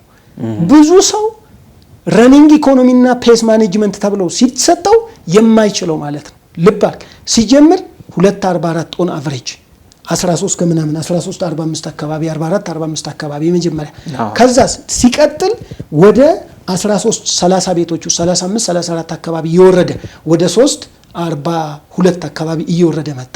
ይሄ እኮ ብቻውን ችሎ ማለት የጎልድ ሌቭል ውድድሮች ላይ የሚሮጠው ሰዓት ነው 5 ኪሎ ሜትሩ። በቃ ራሱ ብቻውን 5 ኪሎ ሜትር ራሱ ብቻውን 10 ኪሎ ሜትር አሁን ዓለም ላይ ያሉት ምርጥ የምንላቸው የሚሮጡት አይደለም ወይ? እሱን ሜንቴን ማድረግ አይደለም። አሁን ደግሞ የሱ የሚደንቀው ገና ወደ ኔጌቲቭ ስፕሊት እየቀነሰ እየፈጠነ መውሰዱ ነው ደግሞ የሚደንቀው። ምን አይነት ኮች፣ ምን አይነት እግር፣ ምን አይነት ጭንቅላት እንደዚህ አንድ ላይ ተናበው ይሄን ሊያደርጉት ቻሉ? ይሄ በብዙዎቹ በጣም ከባድ በብዙዎቹ ብለን ያቃተን እኮ ለማሰልጠን ብዙ ልጆች ፌል ያደረጉበት ሚስጥር ይሄን ረኒንግ ኢኮኖሚ አለመጠበቅ ነው። ማንም ሰው በተፈጥሮ ምን እንደሚሰራ ታውቃለህ? እሱ 21ኛ ኪሎ ሜትር ላይ የሮጣትን ሩጫ ሲጀምር ይሮጣታል። ማንም ሰው በተፈጥሮ ለምን የሚደክም አይመስለው፣ ነዳጁ የሚያልቅ አይመስለው፣ ስሜቱ ይመራዋል፣ ምንም ድካም ላው ላይ አይነበብበትም። ስለዚህ የሆነ ቦታ ሄዶ ችግር እንደሚፈጠር አያውቅም። የሆነ ቦታ ሄዶ ችግር መፈጠር ብቻ አይደለም አቅሜ ደግሞ እንዲህ ባመጣጥነው እንዲህ ይችልልኛል ብሎ የሚሄድ ሰው ማግኘት በጣም መታደል ነው። ስለዚህ ከ2:44 ኦን አቨሬጅ የሄደበት የ5 ኪሎ ሜትር ወደ 2:42 ኦን አቨሬጅ ወይም 2:43 ኦን አቨሬጅ 5 ኪሎ ሜትር የሄደበት መጣ። ከዛስ በሂደት እሱኑ ወደ 40 ከተተው። አሁን 40 ሲከተው እኔ ድንጋጤ ውስጥ ነበርኩ። ለምን 15 ኪሎ ሜትር ላይ 40 ላይ ነው ያለው። ኤክስፔክት የማደርገው ነው 42 ደቂቃ አካባቢ እንደው በጣም ቢፈጥን 41 ደቂቃ አካባቢ 41:30 እንደዚህ ነው ኤክስፔክት የማደርገው። ይጨርሰዋል ነበር ጥያቄ የነበረው። ለምን ስጋት ነበረኝ እውነት ለመናገር። ይጨርሰዋል በጣም ቁጭ ብለን ነበር ስናይ የነበረው። ከዛስ ጭራሽ ይባስ ብሎ 2:40ውን ሜንቴን ያደረገልኝና 54 ተዘጋልኝ 20 ኪሎ ሜትር ሰው ከዚህ የበለጠ እንዴት ይሮጣል የሚል ጥያቄ ጠየቅኩ ለራሴ። ይቻላል ወይ እነዛ ላቲን አሜሪካዎች ላይ እንደዚህ አይነት ሩጫ ይቻላል ወይ? ወይዘሩም ብዙ መረጃ አላየሁም ነበር በወቅቱ። እንዴት ነው ይሄ ልጅ እየሄደ ያለው? ምንድነው እንደዚህ ሊያስኬደው ይቻለው? ታለንቱን አቃለው፣ ጥረቱን አቃለው፣ አሁን ያለውን ስራውን አቃለው፣ ኮሚትመንቱን አቃለው።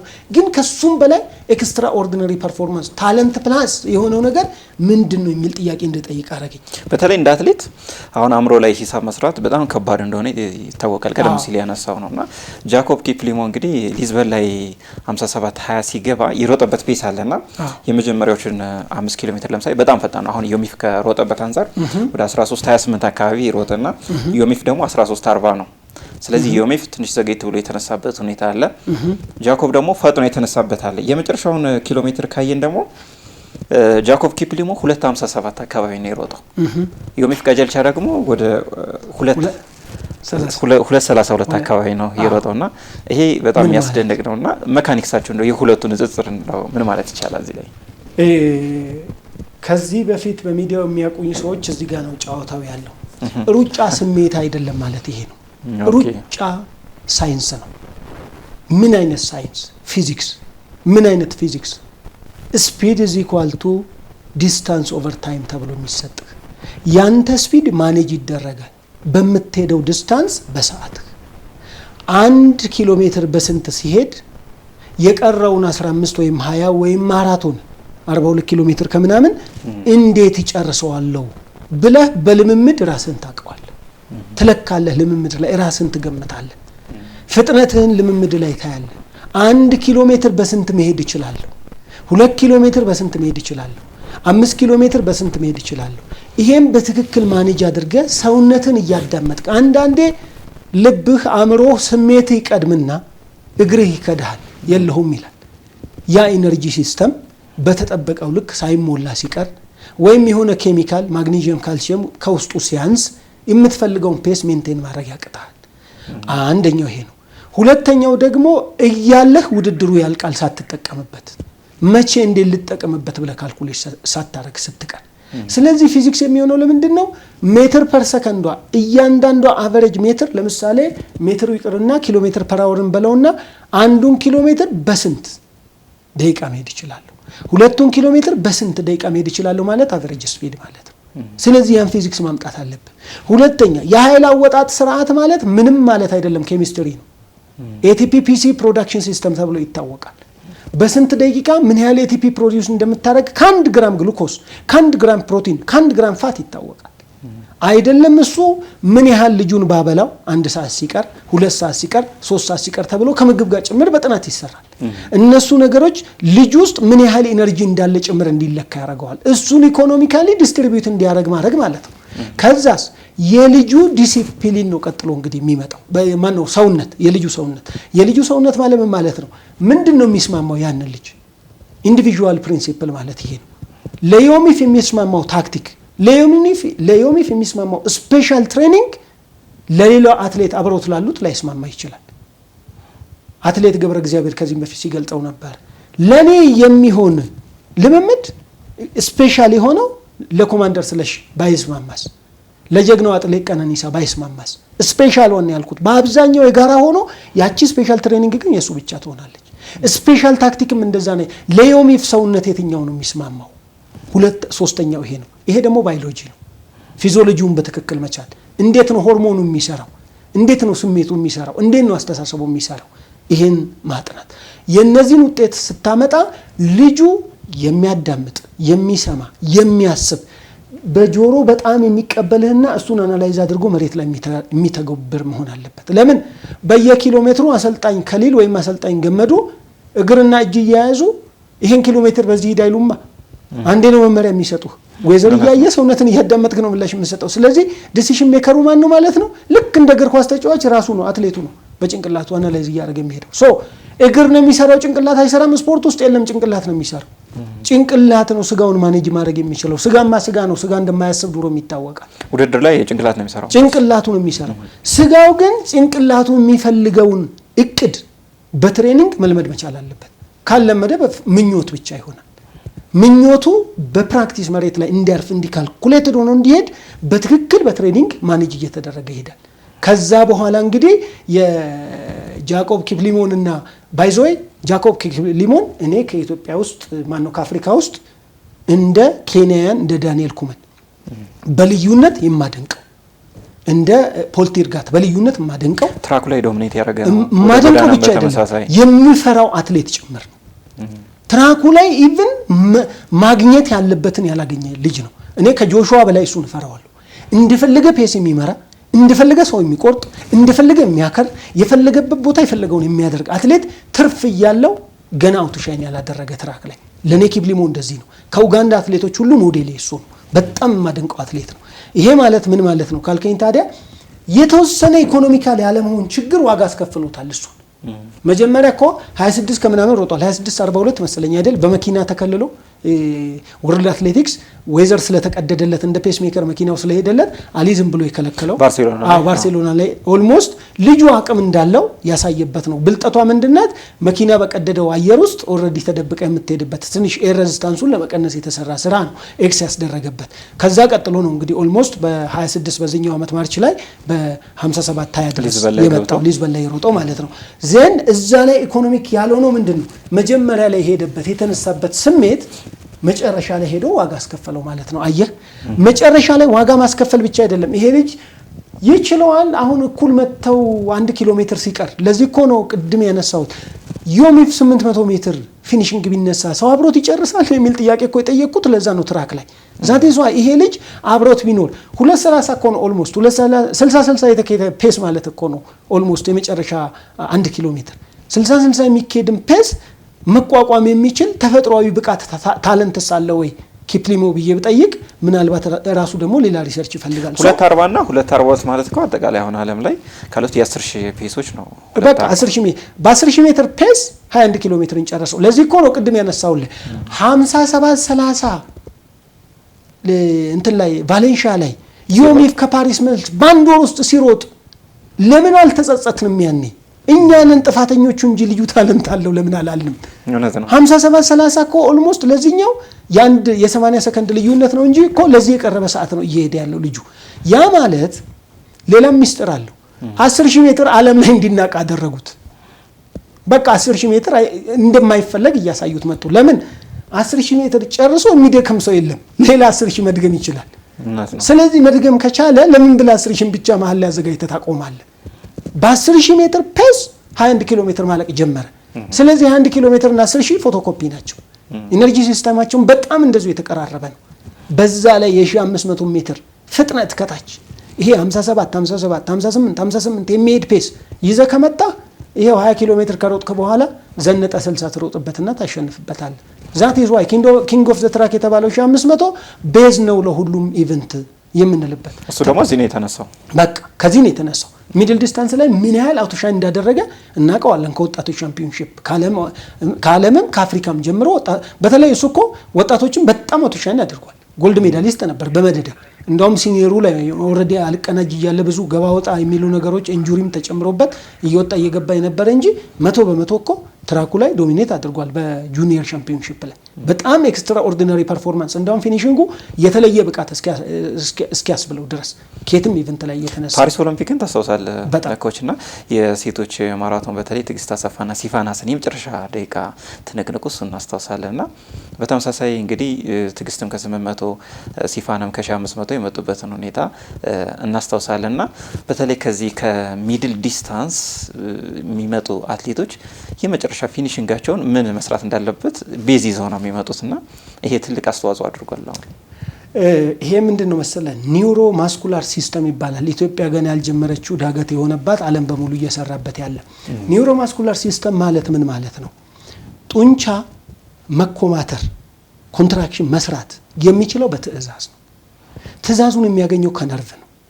ነርቭ ደግሞ ከየት ነው የሚጀምረው? ስራውን ከአንጎል ነው። ከዛ ለሰረሰር በሚባለው በጀርባ ውስጥ ስፓይናል ኮርድ በሚባለው ውስጥ መልእክት አልፎ የጡንቻ የነርቭ ጫፎች ከጡንቻው ጋር ተገናኝተው ነው ኮንትራክት እንዲያደርግ የሚያዙት። አሁን የጡንቻ መኮማተር ፍጥነት የሚወስነው የነርቭ መልእክቱ ፍጥነት ነው። የነርቭ መልእክቱ ፍጥነት ምን ያህል እናሰለጥናለን እዚህ ሀገር። ስለዚህ የአእምሮውና ከአእምሮ ጋር ይሄ ሴንትራል ነርቨስ ሲስተም የሚባሉትን የአእምሮና የጀርባ አጥንት ውስጥ ያለውን ስፓይናል ኮርድ የሚባለውን በጣም የምታሰለጥነው ከሆነ በተለይ ለስፖርት ይሄ ሰክሬት ነው ባይዞይ ከአንጎልም በላይ ሰው በወገቡ ያስባል ብለህ ታምነኛለህ? ብዙ ስፖርተኛ በወገቡ ያስባል ነው የምለው። በወገብ ማሰብ ማለት ነው ይሄ ስፓይናል ኮርድ የሚባለው ይሄ ደንደስ የሚባለው አጥንት ውስጥ ቨርተብሬ የሚባለው አጥንት ውስጥ ያለው ቅቤ የአንጎል አካል ነው። ሀሳብ አለው፣ ምላሽ ይሰጣል። ቶሎ ቅጽበታዊ ምላሽ ነው ለዛው የሚሰጠው። ሞዴል ተሰርቶለታል። ሉፕ አለው። ልባል በማይክሮ ሰከንድ እና ሚሊ ማይክሮ ሰከንድ የሆነ ኢንፎርሜሽን ተሰበስባለህ። ልባል ጆሮና አይንህ ነው መረጃ የሚሰበስበው። ለተሰበሰብከው የውጭ መረጃ ቶሎ መረጃው ወስዶ ምላሽ የመስጠት ፍጥነቱ ማለት ነው። ይሄንን የምታሰለጥነው 6 ዓመት 8 ዓመት 10 ዓመት ከዛ ጀምረ እስከ 12 እስከ 14 ዓመት ነው። እዛ ጋር በምናሰለጥነው ሰዓት ይሄን ነርቨስ ሲስተም ልጆቻችንን ሚስ አድርገናል። ስለዚህ ምን ሆነ? ብዙዎቹ የፍጥነት አቅማቸው ከዓለም ጋር ሊራመድ አልቻለልንም። የነርቭ ስልጠናው ስለሌለ ነው። ባይዞይ ይሄ ሌሎችም ስፖርቶች ላይ ተጽዕኖ ፈጥሯል። ይሄን ሳይንስ እንዳለ ያዘልኝና ይሄ የነርቭ ፍጥነት የጡንቻውን መኮማተር ፍጥነት ይወሰነዋል። የጡንቻው መኮማተር ፍጥነት ነው ፊኒሺንግ በአግባቡ እንድትሄድ የሚያደርግ። ፕላስ ቱ ዛት ደግሞ ላክቲክ አሲድ በተለምዶ ይባላል። ላክቴት ፕላስ ሃይድሮጅን አየን በኬሚስትሪ ወይም በባዮሎጂ እንደዚህ ተብሎ ይጠራል። ያቺ ሃይድሮጅን አየን በምን ፍጥነት ነው ወደ ውሃ የምትቀየረው ሰውነት ውስጥ? ለምን አሲድ ሆና ራሷ እያቃጠለች ይሄ ስትራፖ የሚመስለውን ዝለት ትፈጥርባለች ሩጫ ላይ። ጉበት ላይ ደግሞ በምን ፍጥነት ነው ኮሪሳይክል ቶሎ ኢነርጂ ኮንቨርት እያደረገ በተለይ ላክቴት እንደገና ተመልሶ ወደ ኢነርጂ የሚመጣበት። ድሮ የለመድነው ጠላት ነው ብለን ያሰብነው የኢነርጂ አወጣት ስርዓት እንኳን ልትደክም ደግመ ፍጥነት እንድትጨምር በልምምድ ውስጥ የሚሰራበት ስርዓትና ሳይንስ ወጣ ዛሬ። ስለዚህ የነርቨስ ሲስተም ቶሎ መስራት፣ የጡንቻው መኮማተር በፍጥነት ልምምድ ጊዜ ቶሎ መስራት፣ ይሄ ወደ ኋላ እንድትቀር የሚያዘገይ ሃይድሮጅን አየን ወይም በተለምዶ አሲድ ተብሎ የሚጠራውን እየተላመርከው እየተቋቋምከው መሄድ፣ ይሄ ሶስቱ የሚገኘው መካከለኛ ርቀት ላይ በጣም ይበዛል። እሱ ጋር 400 ሜትር ጀምሮ እስከ 1500 ሜትር ድረስ በተለይ 800 1500 እነሱ ጋር በአግባቡ ሰርተ ከመጣ ይሄ ጡንቻ መዝግቦ ልብ አድርግ 12 ዓመት ኦን አቨሬጅ አብዛኞቹ ልጆች እዛ ላይ ይቆያሉ። ይሄንን ይዘህ ስለምትመጣ ይዘህ የምትመጣበት ፍጥነት መዝግቦ ከዛ ነው ይዞልህ የሚመጣው። ስለዚህ 10000 ሜትር ከሚሄደው 60 ሰከንድ ከሚጨርሰው 400 ሜትር ፊኒሺንግ ከሚሄደው ልጅ ይልቅ አንተ 50 ስትሮጥ የነበረው ቢቀንስ 53 54 ይሮጥልሃል። ስለዚህ ፊኒሺንግ ላይ ፈጣን ያደርግልሃል ማለት ነው። ዛቴ አሁን 3:32 ድረስ ዮሚፍ ይዞት የመጣው የሚድል ዲስታንሱ ትናንት የነበረው ሲሰራ የነበረው ለፊልዱ ያበደረውን ነው አሁን ፊልዱ መልሶ እየከፈለው ያለው። ይሄ ነው ሳይንሱ። መልካም ኮች፣ እንግዲህ ብዙ ነገር እያነሳ እንገኛለን። የመጨረሻ የሆነውን ጉዳይ በተለይ ከዚህ ከቴክኖሎጂና ስፖርት ጋር በደንብ እናነሳዋልና አሁን ቀደም ሲል ያነሳው ነበር ሩጫ ልምምድ ብቻ አይደለም፣ ሩጫ ትሬኒንግ ብቻ አይደለም እና ፊዚክስ ነው፣ ሂሳብ ነው፣ ካልኩሌሽን መሆኑን በዮሚፍ በሚገባ አይተናል ብዬ አስባለሁ በእኔ በኩልና አሁን የሄደባቸውን በተለይ ይሄ የኬደንሱን ስናይ በ100 ሜትርስ ወደ 190 አካባቢ ስቴፕስ መሄድ ችሏል። ከዛ ውጪ ስትራይዱን ስታይ 1 ሜትር ከ95 ነውና ፌዝ ኪፕጌን የገንዘቤ ዲባባን ሪከርድ ስትሰብር 5 2:08 2 ሜትር ከ8 ሴንቲሜትር አካባቢ ስትራይድ መርገጥ ትችላለች እና ሪከርዱ ደግሞ ምናልባት ካልተሳሳትኩኝ ዩዜን ቦልት 2009 የዓለም ሻምፒዮና ላይ የረገጠው ወደ 2:44 አካባቢ ነውና ቀደም ሲል ያነሳው ሩጫ በተለይ ካልኩሌሽን ለመሆኑ ይሄ ትልቅ ማሳያ ይሆናል ብዬ አስባለሁ። ግን ወደዚህ ወደ ቴክኖሎጂው ዘርፍ ጎራ እንበልና የመጨረሻውን ጉዳይ እናንሳ ኮች።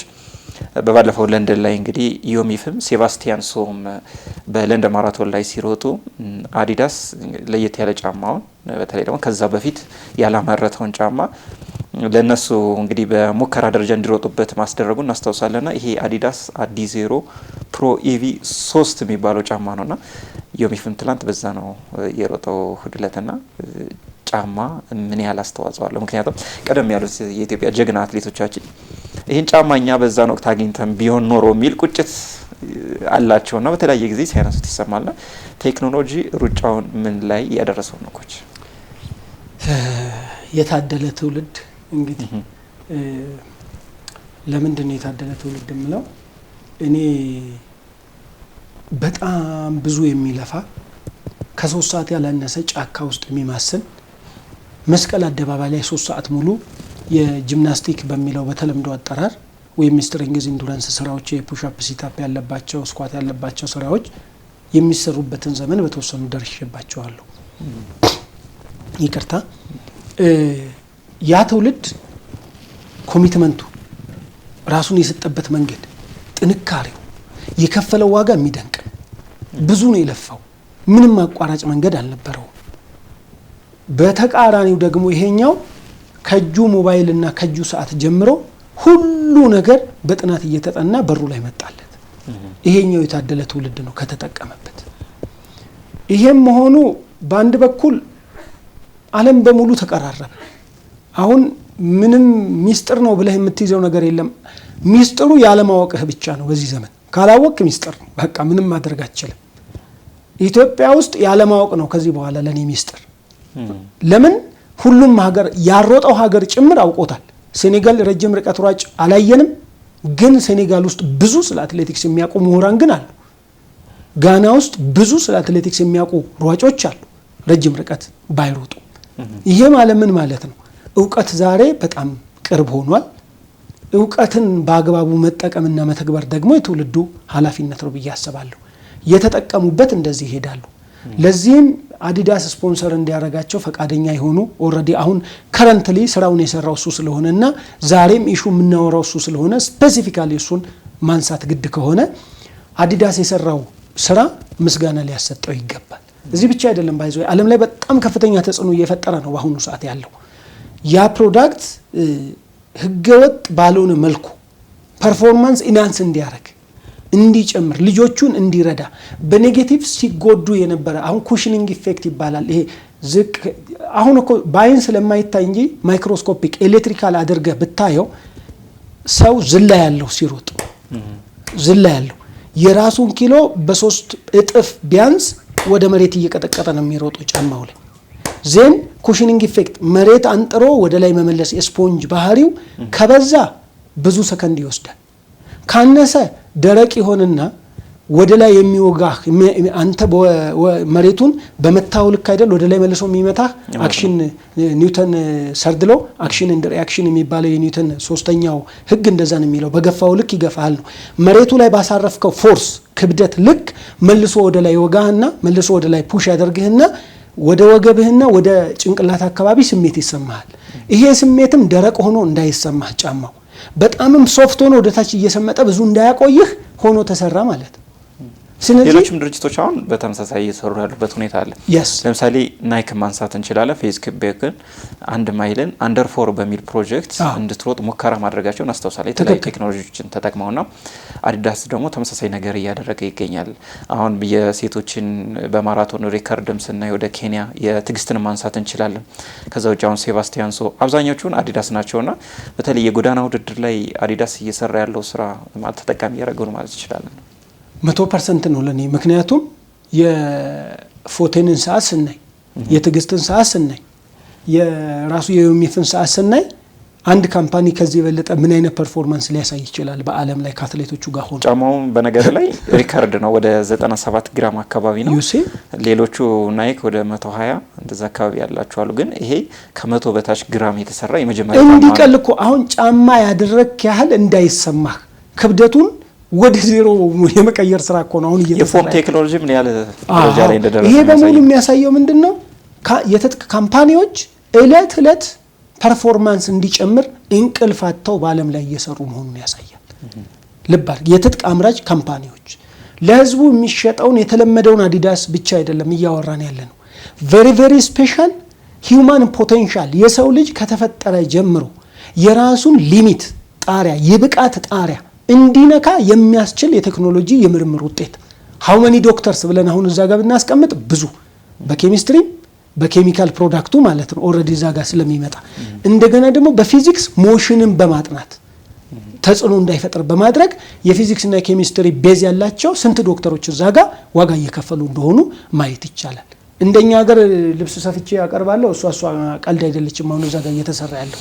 ይሄንን በትክክል መውሰድ ይገባል። ስለዚህ ስሙ አዲዳስ መባሉ አይደለም አሁን በጣም ትልልቅ ሪሰርቾች እየተሰሩ እንዳሉና ፐርፎርማንስን ወይም የሰውን ልጅ ብቃት ጣሪያ ከዚህ የበለጠ ለመጨመር ሰው እንቅልፍ አጥቶ በዓለም ላይ እየሰራ መሆኑን ማሳያ። ጫማው ብቻ ያነሳን እንጂ የቲሸርቱ ማለት ኮመረጃ ቲሸርት በጣም ኤሮዳይናሚክ አየር አንተን እየቀደድክ ስትሄድ አንተ ላይ ተጋጭቶ ከሚገፋ ይልቅ ወደ ጎን እየበተነ ልክ አውሮፕላን ሹል ነው እንደሚሄደው ነው እየቀለለው እንዲሄድ የሚያደርግ ማለት ነው። ኤሮዳይናሚክ ማለት እሱ ነው። ለዋናም ይጠቀማል። ኤሮዳይናሚክ የአየር ብቻ ሳይሆን የውሃም ኢፌክት አለ። ባይዞ በስፖርት ውሃ ውስጥ እንዴት ቢሆን ነው የሚዋኘው? ምን አይነት ልብስ ቢደረግ? ብስክሌት ላይ ሄልሜት እንዴት ተደርጎ ነው? ምን አይነት ጫማ፣ ምን አይነት ልብስ፣ ምን አይነት ታይት፣ እነዚህ ሁሉ ኢቭን የብስክሌቱ ቅርጽ ጭምር እየተቀየረ ነው ዓለም ላይ ያለው የጥናት ውጤት ነው ማለት ነው። እንግዲህ ስለዚህ ትጥቅ አምራች ካምፓኒዎች ፐርፎርማንስ ለመጨመር ምን ያህል ተክተው እንደሚሰሩ ማሳያ ነው። አንዱ ነው እንግዲህ ልብ አድርግ፣ አንዱ ነው። ሌላው ከልጆቹ ጋር የሚገጠሙት ሰዓቶች፣ የኮምፒውተር ሲስተም፣ የኤሌክትሮኒክ ሲስተም እጅግ የሚደንቁ ናቸው። ማኔጅ እንድታረግ ራስን ከስሜት ነፃ እንድትሆን የሚያደርጉ አሁን ኢትዮጵያ ውስጥ ይሰራል ከሚባለው ላፕቶፕ ይበልጣል የኔ ዮሚፍ እጅ ላይ ያለው ሰዓት። ኤሎት ኦፍ ቲንግስ ነው የሚናገረው። ሉክ እንግዲህ ይሄ እጅ ውዝዋዜ ስንት ሺህ ጊዜ እንደተወዛወዘ አንዷን ይዞ ቆጥሮ መጨረስ ወደ 12000 አካባቢ ባው ልብ አድርግ 21 ኪሎ ሜትር እስኪያልቅ ስንት ጊዜ ነው የሚወዛወዘው? እኔ ባጭሩ ልጠይቅ ሰው 100 ሜትር እስኪያልቅ የራሱ ስንት ጊዜ ነው የሚወዛወዘው? እስቲ ቴስት ያደርግ ኢትዮጵያዊ እንዳለ የሚሰራ አትሌቶቹ ጋር ስመጣ 400 ሜትር ስንት እርምጃ ነው የሚወስደው? እስቲ ለኩት። ልብ አድርግ ትንሹ ከዚሁ ነው የሚጀምረው። ስፒድ ኢዝ ኢኳል ቱ ይላል ሌላው ፎርሙላ ስትራይድ ሌንግዝ ታይምስ ስትራይድ ፍሪኩዌንሲ ኢት ኢዝ አ ፕሮዳክት ኦፍ ስትራይድ ሌንግዝ ኤንድ ስትራይድ ፍሪኩዌንሲ። ምን ማለት ነው? ስትራይድ ሌንግዝ ማለት ቀኝ እግር ካረፈበት ቦታ ጀምሮ እሱን ነቅለ በግራ እስክታልፍ ድረስ ያለው እሱ ስፋቱ ስንት ሜትር? አንድ ፋክተር ነው። ሁለተኛ ቅድም ያነሳው ማለት ነው በአንድ ሰከንድ ስንት ጊዜ ነው እግርህ ያ ቅድም ያልነው ስትራይድ ሌንግዝ ያልነው በድግግሞሽ የሚመጣው። ይሄንን ለኢትዮጵያ አትሌት ከብቶች ሲጠብቅ የነበረ የገጠር ልጅ ለማሰልጠን አይከብድም? ቦሌ ለተማረው ፊዚክስ ለተማረው ራሱ ይከብዳል። ይሄንን ለማሰልጠን ሜዳ ላይ እውነት ለመናገር እጅግ በጣም ከባድ ውስብስብ የሆነ ሳይንስ ነው እዛ ውስጥ ያለው። ዛት ኢዝ ዋይ ፊዚክስ ነው የምልበት። ስትራይድ ሌንግዝ በስትራይድ ፍሪኩዌንሲ ማኔጅ አድርገ ማሰልጠን። ይሄ ነበር እኮ ኪድስ አትሌቲክስ ላይ መተከል የነበረበት። እግራቸው ምን ያህል ሜትር አንዱ ስቴፕ ወይም የስትራይድ የሚባለው ከዛ እሱ ደግሞ በሰከንድ ስንት ጊዜ ይደጋገማል። ጉልበት ምን የሚያክል ጊዜ ይነሳ፣ ከኋላ ተረከዝ ምን የሚያክል ጊዜ ሪከቨሪ ይባላል፣ ምን የሚያክል ጊዜ ይነሳ። ይሄ ሳይንስ ነው። በጣም ትልቅ ብዙ አናላይዝ የሚደረግ ሳይንስ ነው። በጂኦሜትሪ ውስጥ በሂሳብ ጭምር ገብተ ማለት ነው። እሱን እንዳለ ይዘመተ እንግዲህ በቴክኖሎጂ እሱን ተቆጣጥረህ ማኔጅ ማድረግ መቻል ከኢነርጂ ሲስተሙ ጋር ደግሞ ሌላው የሚደንቀኝ ደግሞ ስነ ምግብ ባለሙያዎች ምን ያህል እንደረቀቁ ምን የሚያክል ኬሚስትሪ ውስጥ ምን የሚያክል ካርቦሃይድሬት ምን የሚያክል ፋት ምን የሚያክል ፕሮቲን ያለው ምግብ ስንት ሰዓት ሲቀረው ይመገብ ከዛ ደም ውስጥ ደርሶ ጡንቻ ውስጥ ደርሶ ኢነርጂ እንዲሰጥ ይሁን። እሱን ደግሞ የሚያቃጥል ቫይታሚንስ እና ሚነራልስ በተለይ ማግኒዥየም፣ ካልሲየም ምን የሚያክል ይኖር ሰውነት ውስጥ እንዴት ይውሰድ? ጄሎቹ ጭምር እነዚህ ሰፕሊመንት የሚባሉ ጭምር እዛ ውስጥ ነው ያሉት።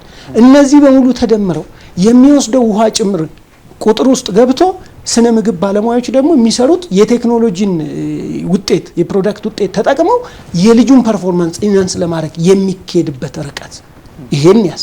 ከዛ ሶስተኛው ደግሞ ማኔጀሮቹ ጋር ልምጣ። ማኔጀሮቹ ደግሞ እንቅልፍ አጥተው ለልጁ የሚሆን ልምምድ፣ ለልጁ የሚሆን የትራንስፖርቴሽን ሲስተም አኮሞዴሽን እንዳለ ለልጁ የሚሆን ስልጠና ከማናጀሩና ከማናጀሩ ተወካይ ኮች ጋር እና አሰልጣኝ ገመዱ እየሰሩ ያሉት። ከዛ አሰልጣኝ ገመዱ ጋር ደግሞ ምን ይጠበቃል? ልጁ 7ቱን ቀን እንዴት ያሳልፈዋል? ልብ አድርግ እንግዲህ ላይፍ ስታይሉን ጭምር ከሰው ጋር ያለው ግንኙነት እንዴት፣ ቤተሰብ ውስጥ ያለው ግንኙነት እንዴት፣ ይሄ ማህበራዊ ግንኙነቱ፣ ልጁ ያለው የረፍት ሰዓት፣ ልጁ ያለው የልምምድ ሰዓት፣ የማሳጅ ሰዓት፣ እንደገና ደግሞ ኤርጎዴጀኒክ ኤድስ የሚባሉት እነዚህ በሙሉ ውጤቶቹ ናቸው። አሁን እኛ የለመድነው ምንድነው? አንድ የዮሚፍን አየን፣ ከዛስ የዮሚፍን ሰዓት አየን፣ ዮሚፍ ፖዲየም ላይ ወጥቶ ሜዳሊያ ሲሸለም አየን፣ ባንዲራ ይዞ አየን። የሱን ፐርፎርማንስ ለማምጣት ሃው መኒ ዶክተርስ እዛ ቦታ ላይ ኢንቨስት አደረጉ? ሃው መኒ ኤክስፐርትስ እዛ ቦታ ላይ ሙያቸውን፣ ጊዜያቸውን፣ እድሜያቸውን ሰውተዋል? የዚህ ሁሉ ጥምር ውጤት ነው ታውቃለህ እዛ ቦታ ላይ የሚመጣው። ይሄንን የበለጠ ዘመናዊ ለማድረግ ኬንያም ላይ ኢትዮጵያም ላይ ኡጋንዳም ላይ ሌሎችም ሀገሮች ላይ በራችን እንደውም እኛ ብዙ ክፍት አይደለም። እንግሊሽ የሚናገሩ እንግሊሽ ስፒኪንግ ካንትሪ ሶሳይቲው እንግሊዝኛ ተናጋሪ የሆነ ህብረተሰብ ውስጥ አትሌቶቹ እንግሊዝኛ የመናገር እድላቸው ሰፊ ነው። የኛ ካልቸራችን ነው ኦልሞስት አስሮ ያዘን። ክላስ ውስጥ ማረዋለህ እንጂ ውጭ ወጥተህ ኤክሰርሳይዝ ማድረግ አትችልም። ሌሎች ኮሎናይዝ የተደረጉ ሀገሮች ደግሞ ውጭ ወጥተው እንግሊዝኛ ስለሚያወሩ ቀላል ስለሆነ ኦልሬዲ ራሳቸውን የሚገልጹበት ኦፖርቹኒቲ ያገኙ። ነጮቹ ሲመጡ ታዲያ በቀላሉ ኮሚኒኬት የሚያደርጉት ከልጆቹ ጋር ሲሆን ኦልሞስት በሩ ክፍት ሆነ። የሪሰርች ውጤት ጭምር እየተጨመረበት መጣ። በዛው ልክ እኛ ሚስጥር አድርገን ቀላል ነው ብለን ያሰብናቸው ነገሮች ልጆቻችንን ጭምር እያጠኑ ኬንያንን ጭምር እያጠኑ ኡጋንዳን ጭምር እያጠኑ ሌሎችንም አፍሪካ ሀገራት እያጠኑ ጭምር ለራሳቸው ወሰዱ። ለዚህ ነው እንግዲህ ዛሬ ፖርቹጋላዊ 1500 ሜትር የፓሪስ ኦሎምፒክ ወርቅ ወሳጅ ያገኘ ነው ናደርም ማለት ነው። ለዚህ ነው ስቲፕል ቼዝ ወርቅ የሚወስድ ስፔናዊ አሜሪካ ሂውጅን ላይ ያገኘ ነው። ለዚህ ነው ማራቶን ሯጮች ዛሬ ነጮቹ አሜሪካውያን፣ ነጮቹ እንግሊዛውያን፣ ፈረንሳይን፣ ጣሊያናቶን ጨምሮ ኦልሞስት እኩል የምንጨርስበት ሁኔታ የተፈጠረው ከትራኩ ከ5000 ጀምሮ እስከ ማራቶን መጥተዋል። የማይመጡበት ምንም ምክንያት የለም። የቀናት ጉዳይ ነው። ስለዚህ የነዚህ ሁሉ ጥምር ውጤቶች ከሆነ ሩጫው ከልጆቹ ባለፈ ከታለንት ባለፈ የሳይንስ ውጤት፣ የምርምር ውጤት፣ የሹ ካምፓኒስ አምራች ቴክኖሎጂ የሚያመርቱ ስነ ምግብ ላይ የሚመራመሩ የነሱ ሁሉ ውጤት መሆኑን ማሳያ ነው ማለት ነው። መልካም ኮች፣ እንግዲህ ቆይታችን እያገባደን እንገኛለን። በርካታ ጉዳዮችን አነሳን። በተለይ አንድ አትሌት ቀደም ሲል ያነሳቸው ውጣ ውረዶችን ማለፍ አለበትና ልክ ይህን ውጣ ውረድ ካለፈ በኋላ ነሐስ ሲመጣ ልንደሰት ይገባል ብዬ አስባለሁና ወርቅ ማምጣት ዓለም ላይ ትልቁ ፈተና እንደሆነ ይታወቃልና እነዚህን ፈተናዎች ደግሞ እንደ ኢትዮጵያን አትሌት ታግሎ አሸንፎ ነሐስ ማምጣት ደግሞ ትልቁ ነው ብዬ አስባለሁና በርካታ ጉዳዮችን አንስተናል። ግን እንደ የመጨረሻ ደቂቃ ልስጥና ኮች የምታጠቃለው ሀሳብ ካለ። መጀመሪያ ሪካርዱ ስለሳበን ወደ ዮሚፍ ሄደን እንጂ ሁለተኛ የወጣው ታደሰ ወርቁም ሶስተኛ የወጣው በረከት ነጋም የኢትዮጵያ እንቁ ልጆች ናቸው። 1 2 3 ቦኖስ አይረስ ላይ መውጣታቸውን አፕሪሺየት ሊያደርግ ይገባል የአትሌቲክስ ቤተሰቡ በአጠቃላይ። በዛው ልክ ደግሞ የትግስትን ከዚህ በፊት አፕሪሺየት አድርገናል። በሁለተኝነት ደረጃ ኦልሞስት እንደውም በአንደኝነት ደረጃ ነው የምለው እየመጣች ያለችውን ፎቴን አፕሪሺየት ልናደርግ ይገባል። ክሬዲት ልንሰጣቸው ይገባል። እነሱ አዲስ ታሪክ የራሳቸው በራሳቸው ዘመን የራሳቸውን ታሪክ እየጻፉ ያሉ አትሌቶች ናቸው። ብዙ ጊዜ እሰማለሁ ከጋዜጠኛውም ከአመራሩም መንገድ ላይ ከሚሄድ ሰው አሁን እኮ ቀነኒሳ የለም፣ አሁን እኮ ጥሩነሽ የለችም፣ እንደዚህ አይነት ተተኪ የለም ዘቀጠ። እኔ ጥያቄ ልጠይቅ፣ እግር ኳሱን ለሚወደው ቤተሰብ ሮናልዲኒዮ ጎቹ አለ እንደ ምድር ላይ? ዚነዲን ዚዳን አለ እንደ ምድር ላይ? ስለዚህ እነሱ ስለሌሉ ኳሱን እናቁም እንቶ ለእግር ኳሱ የምጠይቀው ለሌሎቹም እንደዛው ፊሊፕስ አለ እንደ ዋና የአሜሪካን 8 እና 9 11 ወርቅ ድረስ ይዞ የሚሄደው አለ እንደ አሁን አሜሪካ ላይ አውስትራሊያን አይደል እንደ ዶሚኔት እያደረጉ ያሉት። አሁን የትኛውም ስፖርት ላይ የራሱን ዘመን የራሱ ጀግና አለው። የራሱን ጀግኖች ማድነቅ ምንም ቢሰሩ ምንም የራሱን ጀግኖች አፕሪሺየት ማድረግ አለበት ብዬ አስባለሁ።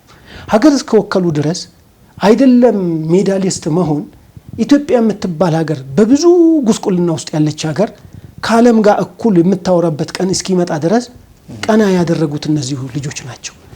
አረንጓዴ ቢጫ ቀይ ለብሰህ ይህም ባንዲራ ለብሰህ ሀገር ወክለህ የውጭዎቹ ከሀገር ውጭ ያሉ ኢትዮጵያን ፊት ስትቀርብ እንባቸውን ስታይ የሀገር ናፍቆታቸውን ስታይ የባንዲራ ትርጉሙ የአንድነት ትርጉሙ የሀገር ትርጉሙ ይገባል። እዚህ ምናልባት ብዙ ነገር ንቀት ሊሆን ይችል ይሆናል። በዛው ልክ ደግሞ ሙያዎቹ ጋር ስመጣ ምን የተመቻቸ ፕላትፎርም አለ።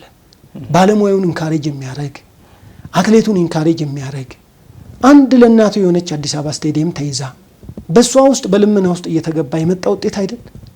ለዚህ ለገመዶ መሸለም ለከሊል መሸለም ወይም ደግሞ አጠቃላይ ይህን ስራ ለሰሩ ሰዎች መሸለም አይደለም።